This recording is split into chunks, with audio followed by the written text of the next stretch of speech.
നമസ്കാരം. ട്രിവാൻഡ്രം അഡീനിയംസിൻ്റെ മറ്റൊരു വീഡിയോയിലേക്ക് സ്വാഗതം. സാമിയോകുൽക്കസ് സാമിഫോളിയ, പേര് കേട്ട് പേടിക്കേണ്ട നമ്മുടെ CC പ്ലാന്റ്. കുറഞ്ഞ വെളിച്ചത്തിലും കൂടിയ വെളിച്ചത്തിലും ഒരുപോലെ പെർഫോം ചെയ്യുന്ന നല്ല ഒരു ഇൻഡോർ പ്ലാന്റാണ് CC പ്ലാന്റ്. അതുകൊണ്ട് തന്നെ നമ്മുടെ വീടിൻ്റെ അകത്തളങ്ങളിലും ഓഫീസിലുമൊക്കെ വളരെ നന്നായി സൂക്ഷിക്കാൻ കഴിയുന്നൊരു ചെടിയാണ് CC പ്ലാന്റ്. മികച്ച ഒരു എയർ പ്യൂരിഫയറുമാണ് ഈ ചെടി. CC പ്ലാന്റ് പല വെറൈറ്റികളുണ്ട്. ഞങ്ങളുടെ കളക്ഷനുള്ള 5 വെറൈറ്റികളാണ് ഇന്നത്തെ വീഡിയോയിൽ കാണിക്കുന്നത്. ഒപ്പം അതിൻ്റെ കെയറും 3 തരം പ്രൊപ്പഗേഷൻ രീതികളും. അപ്പോൾ നമുക്ക് വീഡിയോയിലേക്ക് പോകാം. ഇത് നമുക്ക് എല്ലാവർക്കും അറിയാവുന്ന വളരെ സാധാരണയായ CC പ്ലാന്റാണ്. നമുക്കറിയാം, നമ്മുടെ നാട്ടിൽ CC പ്ലാന്റ് എന്ന പേരിൽ ആദ്യം വന്നു തുടങ്ങിയത് ഈ പ്ലാന്റാണ്. ഇതാണ് CC റേവൻ. നല്ല ഹെൽത്തി വളർച്ച കാണിക്കുന്ന ഒരു വെറൈറ്റിയാണ്.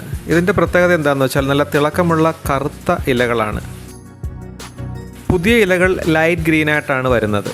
പിന്നീട് പയ്യെ ഗ്രാജുവലി കരിമ്പച്ചയായിട്ട് മാറി അവസാനം മെച്ചുവർ ആകുമ്പോഴത്തേക്ക് നല്ല കറുത്ത നിറത്തിലായി മാറും. നല്ല തിളക്കമുള്ള ഇലകളാണ് കേട്ടോ. ഫ്രഷ് ഗ്രോത്തും മെച്ചുറായ ലീഫും തമ്മിലുള്ള കളർ കോൺട്രാസ്റ്റ് കാണാൻ നല്ല ഭംഗിയാണ്. അതായത് പച്ചയും കറുപ്പും കൂടി ഇങ്ങനെ ഇടകലർന്ന് നിൽക്കും.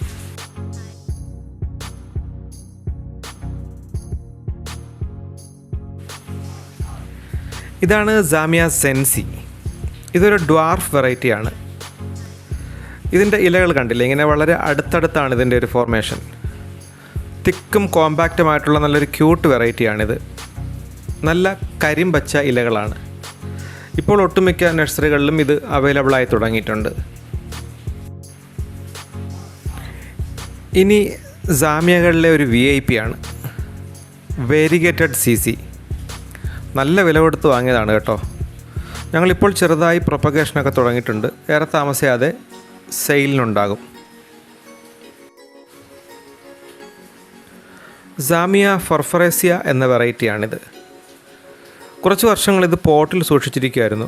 വലുതായി തുടങ്ങിയപ്പോൾ ഗ്രൗണ്ടിലേക്ക് നേരിട്ട് നട്ടു. വലിയ ചെടിയാണിത്. ഇതിന് ഫുൾ സൺ കുഴപ്പമില്ല. നേരത്തെ 5 വെറൈറ്റി എന്ന് പറഞ്ഞെങ്കിലും 6ാമതൊരു വെറൈറ്റി കൂടി ഞങ്ങളുടെ കളക്ഷനിലുണ്ട്. വിട്ടുപോയതാണ്. ഇതിന് വലിയ ഇലകളാണ്. ഒരു ചെറിയ CC പ്ലാന്റ് കൂടി ഇതിനൊപ്പം കാണിക്കുന്നത് ഇലകളുടെ വലിപ്പം കമ്പയർ ചെയ്യാനാണ്.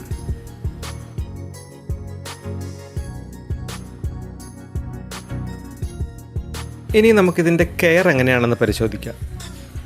ഈ ചെടി നല്ല ബ്രൈറ്റ് ലൈറ്റ് ഉള്ളിടത്ത് സൂക്ഷിക്കുന്നതാണ് നല്ലത്. ഫുൾ ഇൻഡോർ വെച്ചാൽ പകൽ വെളിച്ചം കുറവായിരുന്നാൽ വളർച്ച കുറയും.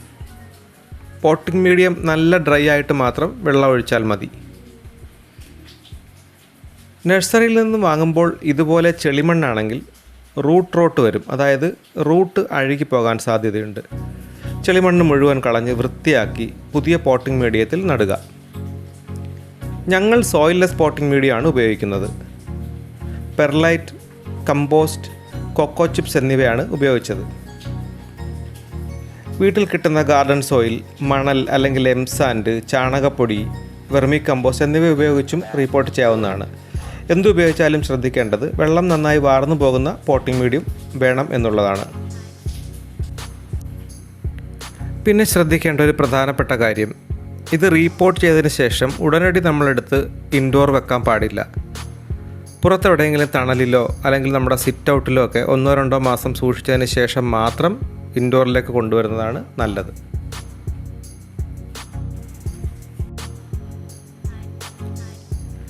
ഇനി നമുക്ക് CC പ്ലാന്റിൻ്റെ പ്രൊപ്പഗേഷൻ എങ്ങനെയാണെന്ന് നോക്കാം.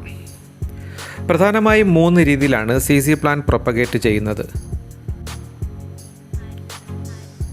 ഇതിൽ ഏറ്റവും എളുപ്പമുള്ള രീതി ലീഫിൽ നിന്നും പ്രൊപ്പഗേറ്റ് ചെയ്യുന്നതാണ്. ഇതുപോലെ റൈസോം വളർന്നു വരും. ഇതിൻ്റെ ഒരു പോരായ്മ, ഒരുപാട് നാളുകൊണ്ട് മാത്രമേ ഇതൊരു ചെടിയായി വളർത്തിയെടുക്കാൻ സാധിക്കുകയുള്ളൂ. അടുത്തത് കട്ടിംഗ് ആണ്. കട്ടിങ്ങിൻ്റെ അടിയിൽ നിന്നും റൈസോം വളർന്നു വരും.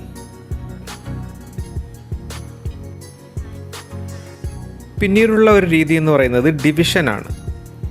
ഇപ്പോൾ നമ്മൾ ഒരു വലിയ പോട്ടിൽ CC പ്ലാന്റ് ഇളക്കി എടുക്കുമ്പോൾ അതിൽ ഒരുപാട് ചെടികളുണ്ടാകും, ഒരുപാട് റൈസോംസ് ഉണ്ടാകും. ഇതുവഴി നമുക്ക് CC പ്ലാന്റിൻ്റെ എണ്ണം കൂട്ടിയെടുക്കാം. ഇന്നത്തെ വീഡിയോ എല്ലാവർക്കും ഇഷ്ടപ്പെട്ട് കാണുമെന്ന് കരുതുന്നു. നിങ്ങളുടെ അഭിപ്രായങ്ങളും നിർദ്ദേശങ്ങളും ചോദ്യങ്ങളുമൊക്കെ കമൻറ്റുകളായി അറിയിക്കുക. മറ്റൊരു വീഡിയോയുമായി വീണ്ടും കാണും വരെ നന്ദി, നമസ്കാരം.